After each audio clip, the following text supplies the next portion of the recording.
Good morning, psychology class. Say good morning, Mei Mei. Say good morning to the class. Say good morning. She's feeling grumpy because I woke her up. Say good morning. Good morning. Okay. All right. Today we're going to be talking about hunger and motivation. Before I get to that, a couple of announcements in case you weren't in the Zoom check-in the other day. There's going to be two types of assignments that I post during the online lessons or the online instruction. Okay. So there's going to be extra credit assignments. And there's going to be mandatory assignments. Think of the mandatory assignments. Mandatory assignments is what you need to do to pass this class, right? You need to make sure you're doing all the work, following all the instructions. We've been pretty lenient with the grading, but you need to make sure you're doing that. Those are the assignments that you need to do to pass this class. The extra credit assignments are mandatory if you want to have the best chance possible to pass the AP exam. All right. Now, I know that everybody is in a different situation. I know that some people are, they have multiple responsibilities. They need to take care of the house. Economic situations might be fluctuating because of everything that's happening right now. So I just want to be understanding of that. But like the thing is, I know you can. And if you have the space and the situation to try your best, then I'm asking you to do the extra credit assignments to give yourself the best possible chance to pass the AP exam, which is what we've been working for this entire year. Okay, we shouldn't let our situation dictate whether or not we're going to achieve those goals that we set out to do. Okay, so we're just going to make the best out of a bad situation. Let's get started with the lesson. So I'm going to minimize this, move to the side. There we go. Today's topic is going to be hunger and motivation. Now, it's going to be related to what we were talking about in the last lesson, but we're focusing on hunger today.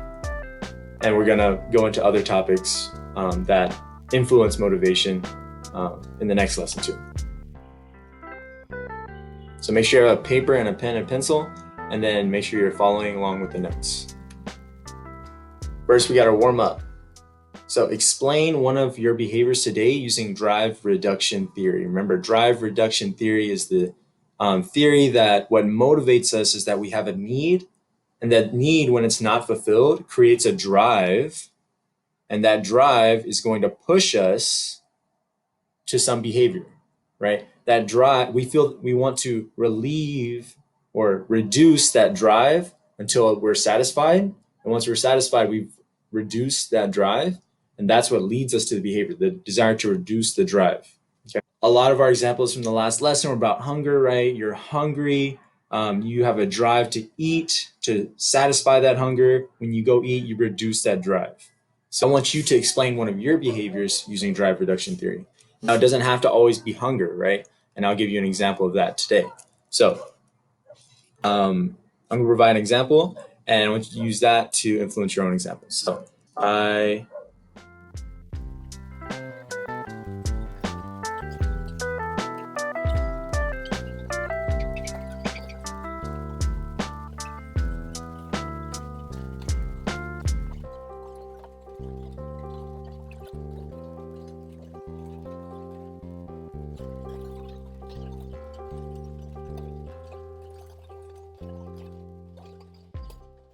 okay, so that is my response, right?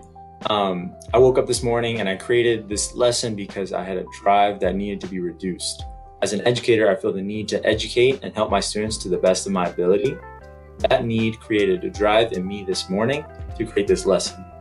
Although it was hard to wake up this morning, I wanted to reduce this drive. Now that I'm working on making this lesson, I can feel a little more satisfied because I'm doing what I can to teach during the quarantine, right? Me making this lesson helps to reduce the drive that I feel inside me temporarily until the next day, and I need to keep working. Your turn. Go ahead and explain one of your behaviors using the drive reduction theory. All you need to have in that explanation is that you have a need, which creates a drive, and then a behavior that reduces that drive. We're going to move on to today's lesson, which is hunger and motivation. Our learning objectives are to describe the physiological factors that produce hunger, and also to discuss the cultural and situational factors that influence hunger. All right, here are some vocabulary words. I would go ahead and write these vocabulary words at the top, and then whenever we come across them during the lesson, go ahead and write down a definition for them. I would particularly pay attention to set point.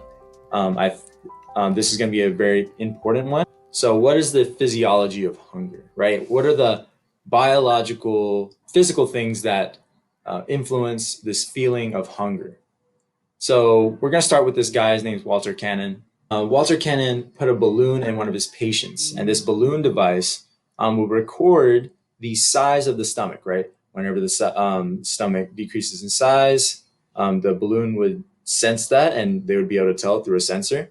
Whenever the stomach increased in size, this allows them to know like what the state of the stomach is. What they found was that the stomach contractions correlated with feelings of hunger, right? Whenever he was hungry, he would push a button, and they realized that the contractions, the way that the stomach moves, if it starts moving more, the subject would be more likely to press the button and say he was hungry. So that seems to suggest that the stomach is what tells us that we're hungry, right? If it starts grumbling, if it starts contracting, we are hungry. However, that's not always the case, because you can be hungry and not have a stomach. There are cases of rats with removed stomachs and patients with cancer that also have removed stomachs, and they can also feel hunger.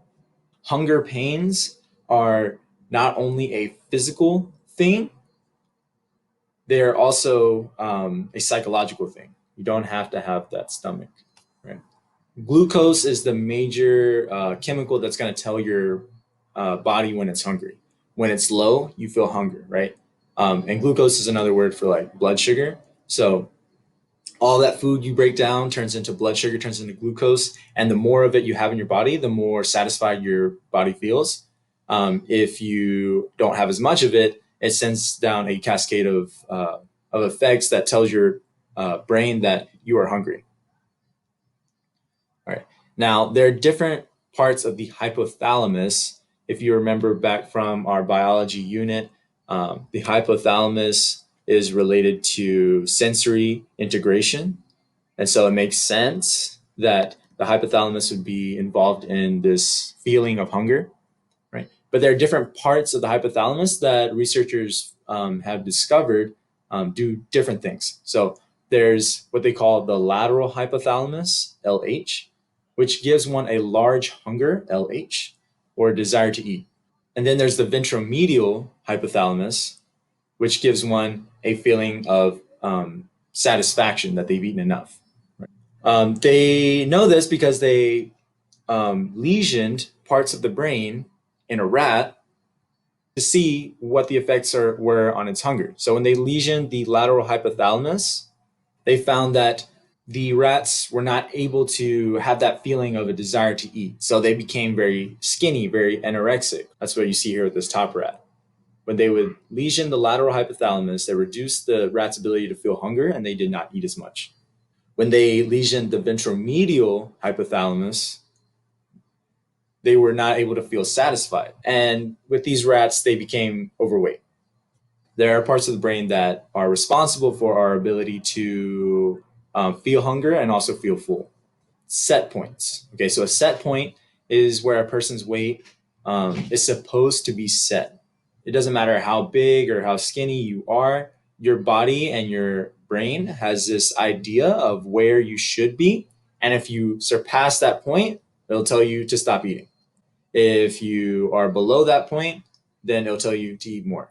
As you go throughout your day, you're burning off that food, that fuel, and you'll start to lose weight. Whenever you lose a certain amount of weight, your brain's going to tell you that you want to get back to your set point. That's when the hunger kicks in. Every day, your set point can be different, but just know that you start off with a certain set point, and your body wants to reach that set point. If you go above that set point, then your body wants to stop eating and allow you to come back down. So these are different types of hormones that are involved in appetite.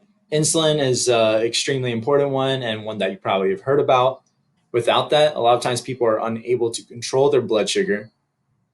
And that's why you see some people with diabetes need to have insulin injections.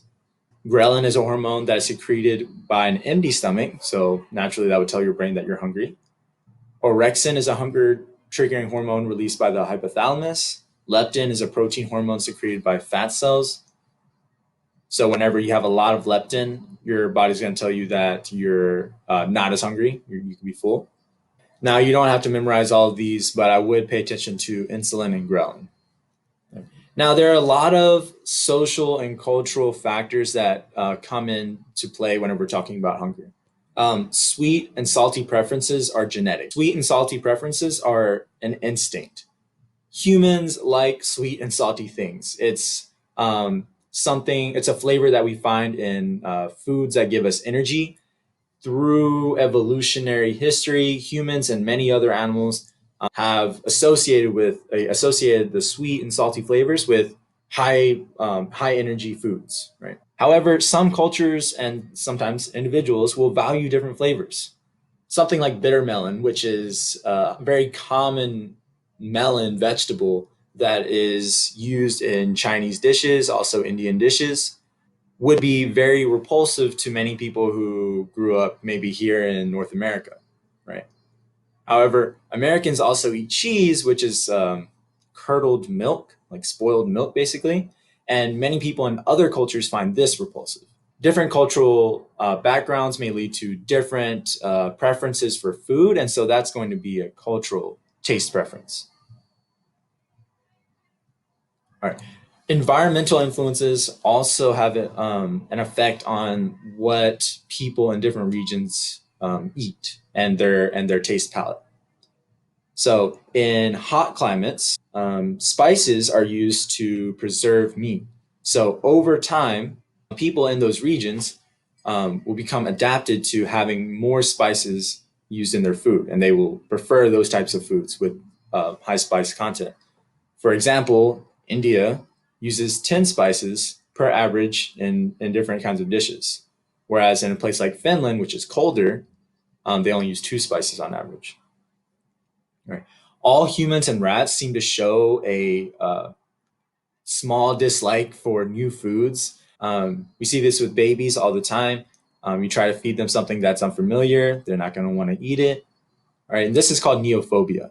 Neo meaning new, phobia is fear, so fear of something new. And there's a evolutionary explanation, right? An instinct explanation. In the past, humans would avoid eating new things because if they weren't familiar with it, then it has a chance of being something that is unsafe to eat. So evolutionarily, there's an explanation for not eating new things. However, we know that if you find something in a restaurant, somebody likes to eat it, and there's a reason they like it. And if you can also enjoy that, then that opens up a whole new world of a whole new world of types of food for you to enjoy and cultures for you to appreciate. And if you would like to open yourself up to those different things, it really is just a question of your mentality, your reasons for wanting to, right? And you can overcome neophobia by just trying new things over and over and over again. Eventually, you open up your taste palette and you'll be able to enjoy those foods as well. I once had a friend who told me that if there's ever a food on a menu that nobody ever orders, that means there's one person, at least one person out there that loves that food. He had the mentality that I just need to keep trying it at different places to see where I can find it, somebody that makes it the best, and I can enjoy that food. So I think that's a really honorable mentality to have, and it has opened him up to a wide appreciation for cultures around the world. There's also social factors that lead to our hunger. When you're with more people, when you're with a group of people, a group of friends, you're more likely to eat more. Whenever we have multiple types of food in front of us, right? We have like different dishes, we're more likely to eat more. And also, if your serving size is larger, we have a tendency to want to finish that serving size and you'll eat more. We can call that the McDonald's effect. So that is our lesson today. So major takeaways. The stomach isn't the only reason you're hungry. Blood glucose sends signals to the body, which sends signals to the brain to tell us that we're hungry. The LH, or lateral hypothalamus, tells your body that you're hungry. It's the part of the brain that tells your body that you're hungry. The ventromedial hypothalamus is the part of the brain that tells your body that you are satisfied. Ghrelin equals gremlins in your stomach who tell you you're hungry. Set point is a flexible idea of what causes you to be hungry based on your body weight. You have a settled point at which your body is accustomed to, and it's a similar idea to homeostasis. If you drop too low below that body weight, your body tells you you should eat more. If you go too high above that body weight, your body tells you you should stop. And then also that some tastes are culturally influenced and some tastes are universal, such as sweet and salty. We have some quick connections that you have to make. So it's kind of like an FRQ, and it basically is an FRQ. And understand that we're doing this because the AP exam is asking us to prepare for you. I'm trying to prepare you for that all FRQ AP exam. So let's go ahead and read the situation here. It says, Mr. Liu is stuck in his apartment because San Antonio is under a shelter-in-place ordinance. At first, he begins to panic and takes a bath and does skincare to calm himself down. After a few hours, Mr. Liu gets bored and starts playing BioShock, which is a terrifying game. Many hours pass and Mr. Liu needs some food, but since he hasn't been very active, he only makes a little bit of chicken for himself. Okay, so we have 3 different vocabulary terms you need to apply to this situation. And you can go back to old slides from the last lesson to get a review on some of these vocabulary words, but I think you'll be able to do this. If you can't, make sure to drop into my office hours 1:30 to 2:30. All right, so you're going to read the situation, define each of these terms, and create an example from the situation that applies, right? Try to make a connection there. And then you'll write those answers on the different pages here. So I have one slide for optimal arousal theory, I have another slide for drive reduction theory, I have another slide for set point theory. Let me know if you need any help, any questions, or if you just want to tell me I did a good job with this video. Make sure you leave a comment in the description, or sorry, just leave a comment on the assignment below. All right, have a good day. Bye. Say bye to the people. Bye. Look at the camera. Look at the camera. Look at the camera. She doesn't want to look at the camera.